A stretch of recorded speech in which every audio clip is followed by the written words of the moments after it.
Hello again, and welcome to our weekly bulletin of engineering information from the IBA.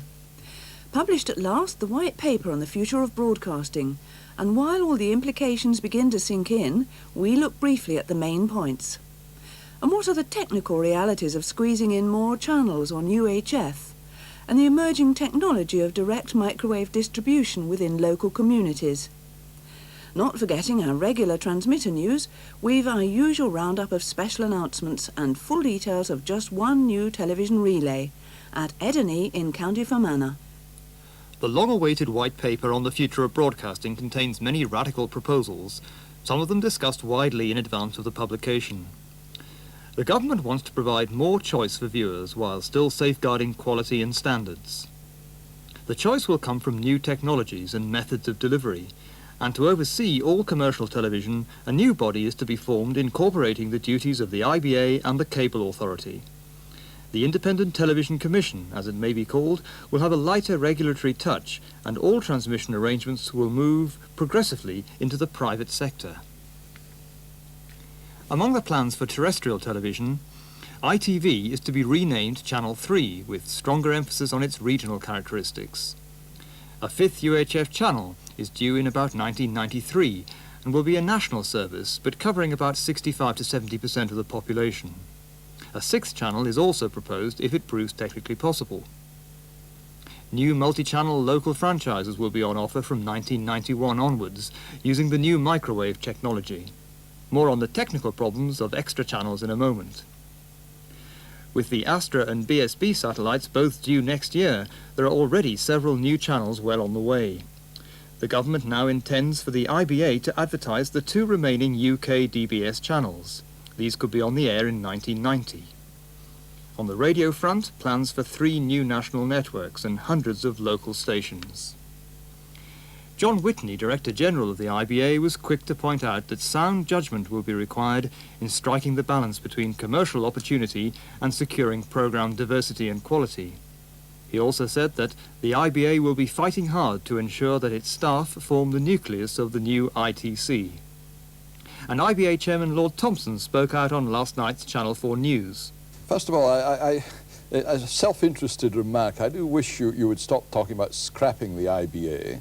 I think if the government is wise and Parliament is wise in this, what will happen is that the IBA and the Cable Authority, who've both had a good track record that the Home Secretary was generous about in the House of Commons, it will in fact provide the basis for this new regulatory body, this new licensing body, I should perhaps say. IBA Chairman Lord Thompson, and we'll have more reaction and analysis next week. But what are the technical implications of more terrestrial channels? The present 4 television networks in the UHF band reach well over 99% of the population. To achieve this amount of coverage requires a vast network of transmitters, built up over many years. So what are the prospects for additional channels? There are 51 high-power main transmitting sites and more than 840 relays, each equipped with 4 sets of transmitters. In all, there are nearly 3,500 UHF transmitters, and they all have to share just 44 channels available to the broadcasters. Planning this number of transmitters to fit within such a small number of channels is a highly complex task. There has to be international coordination so as to avoid interference, and a UHF planning conference in Stockholm in 1961 laid the foundations. Most European countries have only 3 national networks on UHF. The United Kingdom was fortunate to obtain enough high-power channel allocations for 4 national networks. So is there room for any more? The one thing certain about the present UHF bands is that it won't be possible to have another national service with the same coverage as the present 4. In many areas it's difficult enough trying to squeeze in small relays to extend existing coverage. So are there any spare channels at all?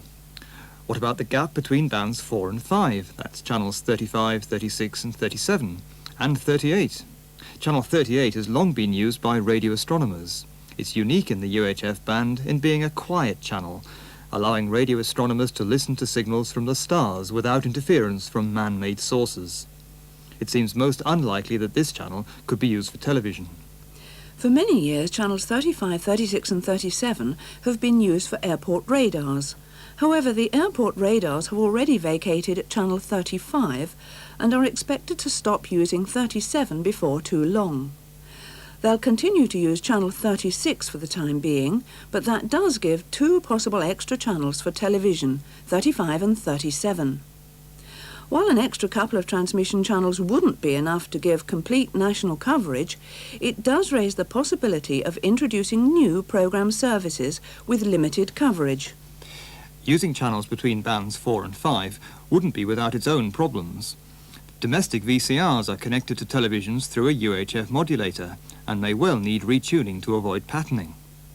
And unlike the introduction of the fourth channel, which in most cases could be received simply by tuning in an extra button on the receiver, viewers would almost certainly need a second UHF aerial, diplexed with the existing aerial. But what about VHF? Bands 1 and 3 were taken away from broadcast use when 405 line television closed down and are now allocated to land mobile radio. There is one other possibility, and that's to use a system known as MVDS, Microwave Video Distribution. A microwave transmitter would be sited on a high point, such as a tall building. Small dishes could pick up perhaps a dozen or so extra channels. Because of the screening effects of trees and buildings, not everyone would be able to receive signals directly. The MATV concept could, of course, be used to increase coverage, with a single receiving antenna feeding a block of flats or a group of houses. We are currently carrying out some test transmissions in the 12 GHz DBS band in the London area. Potentially, this could give viewers extra channels with all the benefits of the MAC system and cheaply, simply using a further small dish and LNB to feed an existing DBS receiver. More about this and other new developments over the coming weeks. Some radio news now, and last week the Home Secretary Douglas Hurd gave the IBA the go-ahead to begin detailed planning for 20 community radio stations.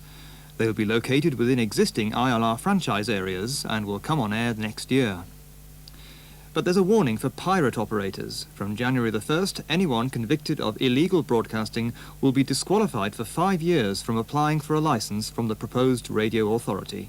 If you're in the trade and you'd like to hear more about new developments, we have just a few places left on our next dealer visit this Thursday, here at Crawley Court near Winchester. If you'd like to come along, please phone Diana Cousins on Winchester 822 587 as soon as possible. The visit starts at about 10:30 and finishes by 4. Special announcements now, starting in Norfolk, where Tackleston is off today until 12:30 for Electricity Board maintenance. There is also the possibility of reduced power until 5 p.m. Sandy Heath and Sudbury won't be affected. In Devon, Beacon Hill was due to start reduced power at 9 a.m. and will continue until 9 a.m. tomorrow because of engineering work. In Herefordshire, Kington is off this morning between 9 a.m. and 10 a.m. for engineering work. Tomorrow in Wales, Llandonna will be off from 2 a.m. to 6 a.m. for work on the aerial switching frame. Again in Wales tomorrow, Pontypridd will be off from 9 a.m. to 5 p.m. because of work by the Electricity Board. On Thursday in Scotland, Craig Kelly will have occasional short breaks in transmission, lasting up to 5 minutes. These will continue until the 21st of this month because of work on the aerial feeder cables. Also on Thursday in Wales, Llandoveryog will be off between 9:30 a.m. and 3 p.m. for Electricity Board maintenance. Staying in Wales, the Trecastle relay station will be off on Thursday from 12 until 3 p.m. for engineering work. Also on Thursday, Abercrombie will be off twice between 8:30 and 10 a.m. and again between 4 and 5:30 p.m. And finally, in Scotland, starting on Monday, the Black Hill transmitter will be on reduced power between 8 a.m. and 5 p.m.